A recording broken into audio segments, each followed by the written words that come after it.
I, 38 male, am getting married to my beautiful girlfriend, 35 female, of 4 years and less than a week. This is my second engagement. 12 years ago, I almost got married to my ex-girlfriend, 38 female. She was my high school sweetheart, and we'd been together for almost 10 years. We'd even lived together for 5 years, so naturally I was ready to get married. From the looks of it, so was she. My family loved my ex as well, so they were thrilled when I announced the news of our engagement.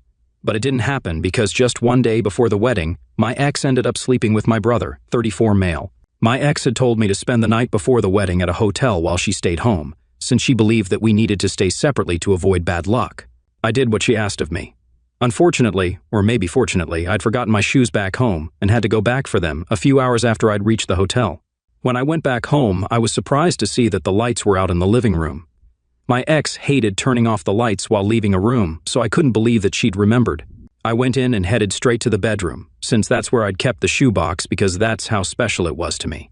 But when I opened the door to my room, I was greeted with the worst thing I'd ever seen. My ex was lying in bed with my own little brother and was so caught up in their act that they barely even noticed I'd entered the room. Only after a few seconds did they notice me, but I'd literally frozen up and had no idea how to react. My world came crashing down around me, and as soon as I realized what I had just witnessed, I made a run for it while my ex called after me. I drove back to the hotel, hyperventilating and panicking, and straight up refusing to believe what I'd seen. I was supposed to get married the next day, so this was just insane. It took me a while to compose myself once I got to my room, and when I finally managed to calm down, I ended up sobbing for at least an hour. Thankfully, I hadn't told my ex which hotel I was in, so she couldn't get to me and could only text me, which is what she did. She sent me a bunch of apology texts and tried to convince me that this was just a one-time thing, but I highly doubted that. She also said that the wedding was freaking her out, so she needed to blow off some steam, and my brother had always been there for her, so she didn't know whom to turn to. I could hardly believe that she was even trying to explain herself after what I'd seen, so I blocked her immediately. I also blocked my brother since I wasn't interested in any of their bullcrap apologies. It took me a while, but I managed to pull myself together and canceled all the arrangements for the wedding, first and foremost, because no matter how much money I lost, I was going to get out of this mess. My ex had just wasted 10 years of my life, so I didn't mind wasting a few thousand as long as it meant I wouldn't have to be with her anymore. The next thing I did was call my parents up and tell them what had happened. They were really confused about whether they should be consoling me or cutting my brother off, so I gave them some time to think about it. By then, it was pretty late in the evening, so I ordered myself some dinner and then cried myself to sleep. After that day, I only ever saw my ex twice. Once when she came back home to pack up all her things and leave, and the next a couple of years later at a mutual friend's party where she tried to talk to me. But I left as soon as I spotted her coming my way. My brother and I also haven't spoken since then because my parents have cut him off for what he did to me. Last I heard, he was working in Europe and hasn't come back here for 3 years now. Anyway, that was all in the past, and I've managed to move on from that horrible episode. I'm in a better place now, and definitely with a better woman whom I trust wholeheartedly. It was all going well until a few days back, exactly 1 week before my wedding. My ex reached out to me. I don't know how she found out about me or my wedding, but she contacted me from a new Facebook account since I'd blocked her original account and sent me a ton of messages about how devastated she was to hear that I was getting married again. It was strange to me that she said again, because even though we almost did get married, we never really were married. But anyway, it felt like a total deja vu, the way she was pleading with me to take her back in spite of what she'd done and how I was the only man she'd ever loved. It really got to me, and I even told my fiancé about it immediately. Part of me was so perturbed by this that I wanted to give her a piece of my mind for bothering me before my wedding, but another, more unforgiving part of me really wanted revenge. I knew that I'd done the right thing all those years back, and had dealt with the situation like an adult, but this time, I wanted to mess her up so bad that she wouldn't even think of ever getting back in touch with me again. When I told my fiancé what I was feeling, she was totally on board with it as well, even though she'd been cheated on in the past, and while it wasn't a 10-year relationship, it still hurt, so she knew how I felt. So this time, instead of just letting it go, we came up with a plan to get revenge and make sure that my ex went through the same heartache that she put me through. This is why a couple of hours after I received her text, I decided to text her back, saying that I was finally ready to talk to her. She told me that she was ready to come to my place right that second, but I told her to get a room in a nearby hotel and that I'd meet her there the next day so my fiancé wouldn't feel suspicious. Of course, my fiancé was right beside me while I was talking to her. She agreed to all of it, and so the next day I went to her hotel at the time we'd agreed upon. She seemed overjoyed to see me and was actually crying happy tears, but she'd be crying real tears in a couple of minutes. She sat me down and started explaining how she'd been so sorry about what had happened for the past 12 years and wanted to make it up to me, but didn't know how to get through to me until she heard from a friend that I was getting married again. She just knew that she had to text me one last time, or else she'd lose me forever. I listened to her intently, even pretended to be interested, and held her hands while she spoke. Meanwhile, I was just waiting for my fiancé to show up. Almost 20 minutes later, there was a knock on the door and I rushed to open it. My fiancé entered, followed by all our groomsmen and bridesmaids wearing masks of my brother's face. They'd carried a cake in as well, and even that had my brother's face smiling up at us. My ex was horrified and couldn't even come up with words to say anything. We yelled, "Surprise!" while she looked on with a shocked expression on her face because I'm sure nobody would have ever seen this coming. We managed to convince the hotel staff that we were surprising her, and it was relatively easy since she'd already informed them to let in any guest who wanted to visit her, which she'd meant just for me, but I had other plans. After she was able to process what was happening, she started sobbing and mumbling some incoherent gibberish while crying, but I wasn't going to let her off the hook that easily. She'd had the audacity to message me just a week before my wedding, even after cheating on me with my own brother the day before we were supposed to get married. So now she'd have to face the consequences of her actions. I told her that this was what she deserved and that if she thought she ever had a chance with me after cheating on me, then she was dead wrong. She had no business texting me after what she'd put me through, and I was glad that she was hurt by what I'd done because she'd brought it upon herself. I was really cold and curt while saying all of this, but she continued to sob and said that if I didn't want her back, then I should have just ignored and blocked her instead of going out of my way to humiliate her this way. But I didn't feel sorry for her in the slightest, not then and not now. I told her never to speak to me again, and then left her crying by herself in the hotel room. Now, I'm supposed to get married in 2 days, but some of my fiancé's friends want me to apologize to my ex since they think that the way I told her off that day was harsh.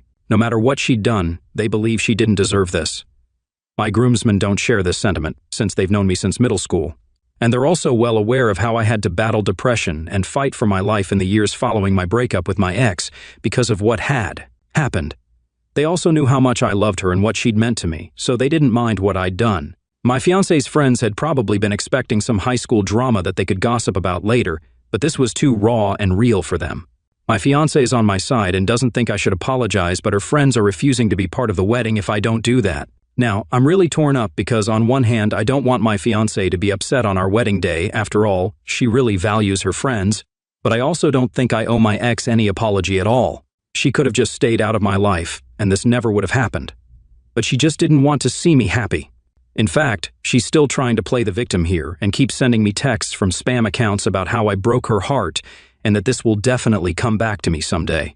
I don't particularly care for this brand of emotional manipulation, not from my ex, and most certainly not from my fiancé's bridesmaids. Now, I know that she's never going to tell me to apologize just for her sake, but I sort of feel obliged to at this point, and that's why I'm here.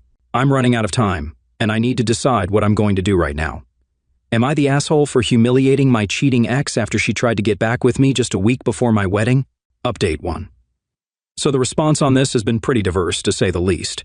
There's just 1 day to go until the wedding, and I've decided to speak to my fiancé before I actually do anything. Like most people had suggested, I talked to her about how I'd been feeling, and as soon as I told her, she said that I absolutely didn't have to apologize to my ex just because her bridesmaids thought so. If that offended them, then they could skip her wedding.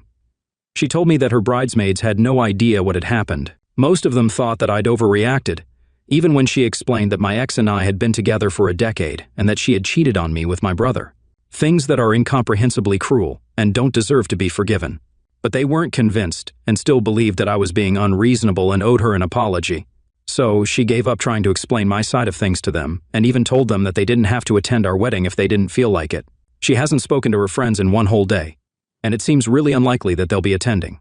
One of them even paid her back for the cost of the bridesmaid dress that she'd bought them all, and she thinks that most of them are going to skip. She's putting up a strong front for my sake, but I know she's hurting since these women have been her friends since high school. My fiancé says she doesn't care, but I know she does deep down. So I've decided to talk to her friends and try to convince them myself. As for my ex, well, she's still being a total pain. A few hours ago, she managed to call me and then wasted 15 whole minutes trying to argue with me. She was really trying to convince me that I was still in love with her but was just too proud to admit it. And why is she saying that? Well, apparently, it's because I went to such lengths only to humiliate her, so it obviously meant that I still did have feelings for her deep down. Yeah, she's right, but those feelings are of hate and disgust. For whatever reason, she believes that I just wanted to see her one last time, which is why I'd held her hands while she was talking. But honestly, that was just to shock her even more. I literally laughed in her face while talking to her, hoping that she'd get the hint. But she kept on blabbering about how we were soulmates and that I needed to call off the wedding before I made a huge mistake. Honestly, the only reason I'm even entertaining any of this is so that she doesn't end up doing anything stupid. I've been trying to get through to her parents so they can take her away, but haven't been able to get through. So I'm just waiting for them to respond, and after that, I'll finally be able to get rid of her once and for all. Don't get me wrong, I still hate her, but I also don't want her to hurt herself. I'm not that inhuman. Update 2. Hey guys, so we're officially married now. It's been a couple of days since the ceremony, and I still can't believe it. She's now my wife. I'm thrilled, but unfortunately there's still sad news. Her friends ended up not showing up to the wedding despite my attempts to get them to come. I personally called each of them up to explain why I'd done what I'd done and why I didn't want to apologize, but they didn't care much for it. Even when I asked them to attend just for my wife's sake, they weren't too hot on it. It just seemed bizarre to me because I'd surely attend a friend's wedding even if I didn't particularly like the person they were getting married to. I only learned the real reason yesterday when my wife finally confessed that she'd had a feeling her friends wouldn't attend whether or not I apologized, simply because of the fact that she'd refused to do what they'd asked of her and had disagreed with them. They didn't like that one bit. They believed that they were all one unit, so they always needed to have a united front. These were her friends from high school, and while she'd managed to somehow retain them throughout the years because they never really had anything important to disagree upon, this was the first time that their friendship was tested. She decided to choose me over her friends, which they didn't like at all. She said that she was a little upset about it but was too embarrassed to admit it because it was all so juvenile. I didn't mind though, since at least now I was sure that this wasn't really my fault and her friends were just self-centered. My wife even said that part of her was glad that they'd refused to attend because she could finally stop trying to fit in all the damn time and could live life on her own terms without constantly having to seek her friends' approval. So, that was good for us, I suppose. Also, my ex's parents finally responded to me on the evening before my wedding. I explained to them hurriedly what their daughter had tried to do and how they needed to get to the hotel she'd been staying in and take her back with them for her own safety because she was being really psychotic and delusional.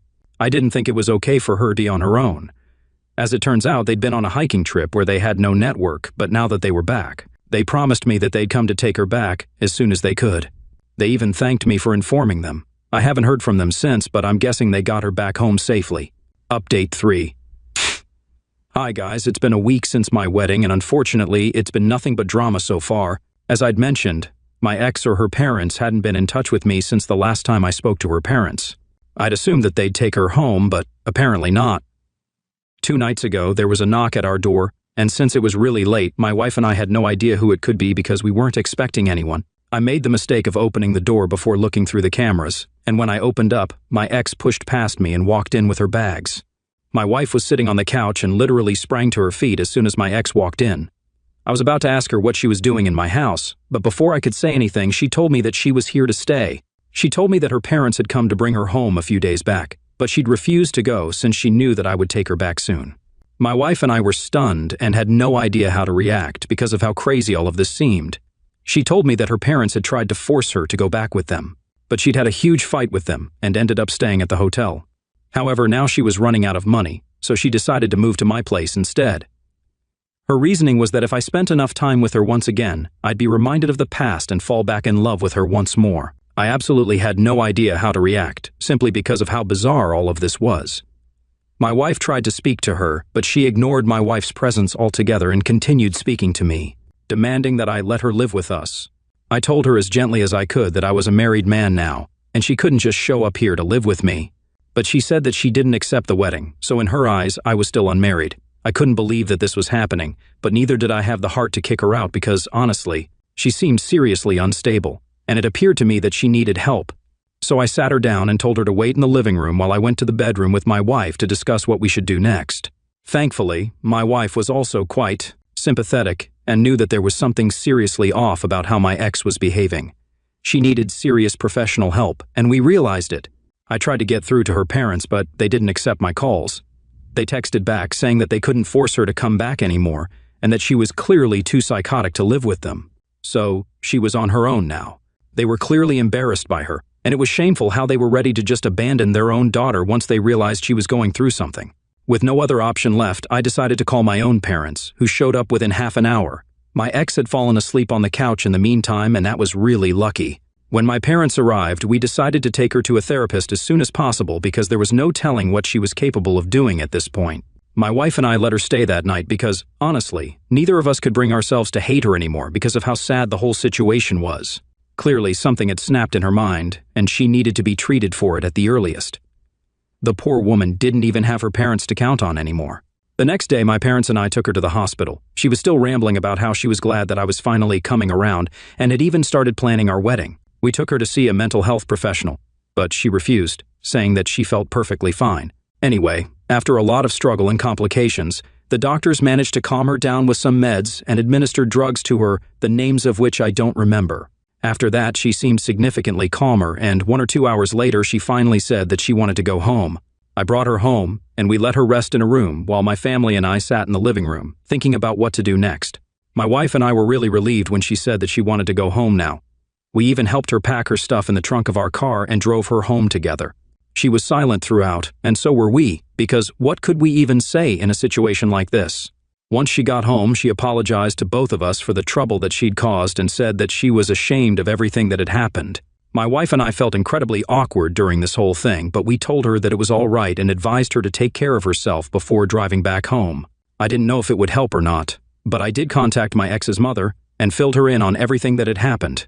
I guess that finally made them realize the gravity of the situation. She told me that she's moved in with her daughter and said that she'll keep us updated. Despite whatever has happened so far, my wife and I truly wish that she gets better